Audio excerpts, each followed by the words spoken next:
You ever work your whole life for something, finally get it, and then watch someone try to rip it away from you like they own the world? That's exactly what happened to me. 3 weeks after moving into my dream home, 3 black SUVs pulled into my driveway like it was a crime scene. 6 men in tactical vests jumped out, and right behind them was the woman who had been tormenting me for weeks, Nancy Dillard. Clipboard in her hands, smirk on her face, like she had just won. One of the men shouted, "You're in violation of neighborhood rules. We have a warrant for your removal." I stood there calm because what Nancy didn't know, what none of them knew, was that I wasn't just a stubborn homeowner. I was chief of police, and I had been waiting for this moment. But let's back up a little, because you need to understand how this all started. If you enjoy this, hit that like button and subscribe. I bought this house after years of late shifts, moving from one city to another, living out of suitcases. I wanted peace, a porch to sit on, tall trees, a quiet neighborhood away from the noise. I made sure there was no HOA tied to the property. I wasn't about to waste my life dealing with lawn rules, mailbox inspections, or power-hungry neighbors. The very first day I moved in, I saw her. Nancy Dillard, standing across the street in a pantsuit, holding a clipboard like it was a weapon. She didn't smile. She didn't say hello. She just stared, long and cold, like she already owned me. The next morning, I found a red notice taped to my front door. Violation 1. Mailbox non-compliant. Violation 2. Landscaping not approved. Violation 3. Failure to register with HOA. I laughed. I hadn't even unpacked my coffee maker yet, and more importantly, there was no HOA here. I crumpled the notice and tossed it. I thought that was the end of it. I was wrong. An hour later, Nancy marched up my driveway, heels clicking, fake smile plastered on her face. "Afternoon," she said, sweet as sugar. "I assume you got the notice?" I replied, wiping sweat from my brow. I threw it away.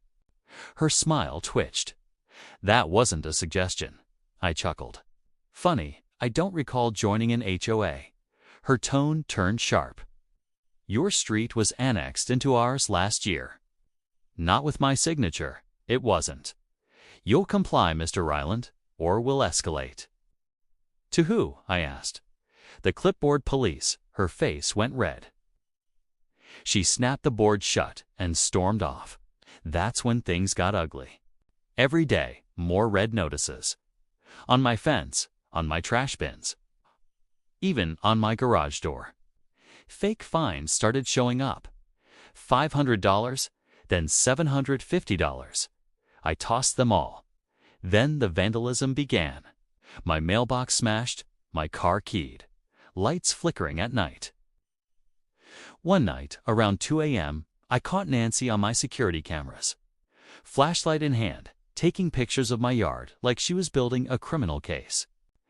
That's when I realized this wasn't just pettiness. It was a campaign, a scam. So, I went down to the county clerk's office and pulled records. Just as I suspected, Nancy's so-called HOA didn't even exist. No registration, no tax ID, nothing. She had created it out of thin air. But she wasn't just pestering me. She had been running this scam on the whole neighborhood, sending fake fines, collecting dues, even threatening foreclosure. People had been paying her just to get her off their backs. Some even sold their homes to escape. And those compliance officers she sent? Not city officials, not licensed security. Just hired goons with cheap vests and fake badges.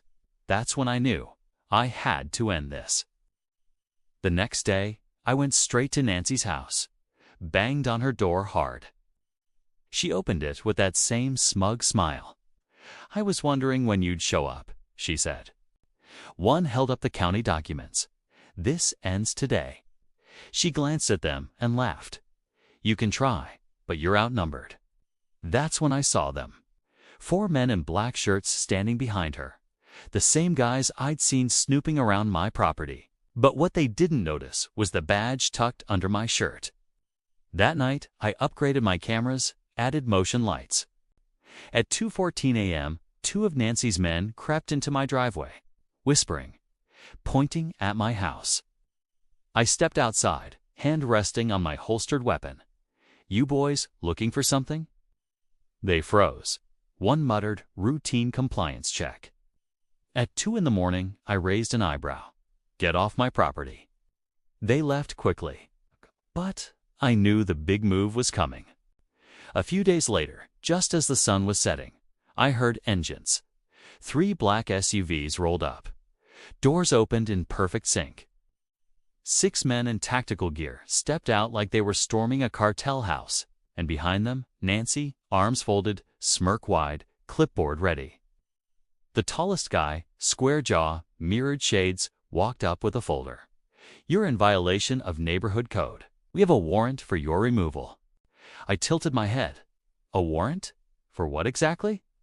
He opened the folder. Fake papers. HOA headers. Total nonsense. Nancy stepped in. "We gave you every chance, Mr. Ryland. You chose this path." I stayed calm, studied their gear. Wrong badges. Wrong stances. Too rehearsed. Like guys who watched TV cops and thought they could play dress up. I reached into my pocket, pulled out my badge. "I'm Chief Ryland, local PD." Silence. Long silence. One man stumbled backward. Another cursed under his breath. Nancy's smirk vanished. "This a joke?" she whispered. "No," I said firmly. "But impersonating an officer, that's a felony. So is attempted home invasion. So is fraud. And then, real sirens." My squad cars flew down the street. My guys poured out, weapons drawn. The fake officers dropped everything, hands in the air. One tried to run. Bad idea.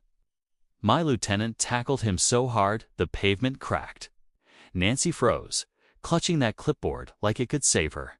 We cuffed every last one of them. We searched Nancy's house, found forged documents, fake liens, bank records. Over $2.7 million stolen from different neighborhoods. She'd been running this scam for years with help from a corrupt city official. Within a week, we raided 4 more properties. Arrested board members, shut the whole ring down. Nancy flipped quick, claiming she was just following orders. But when you terrorize families, forge papers, impersonate cops, and try to arrest the real chief of police, yeah, that excuse doesn't fly. By the end of the month, the fake HOA was gone. The neighborhood finally free. One morning, I was sipping coffee on my porch when another envelope arrived. Fancy seal, official looking. I opened it and laughed. It was from the Royal Homeowners Association of Springview County. But that's a story for another day.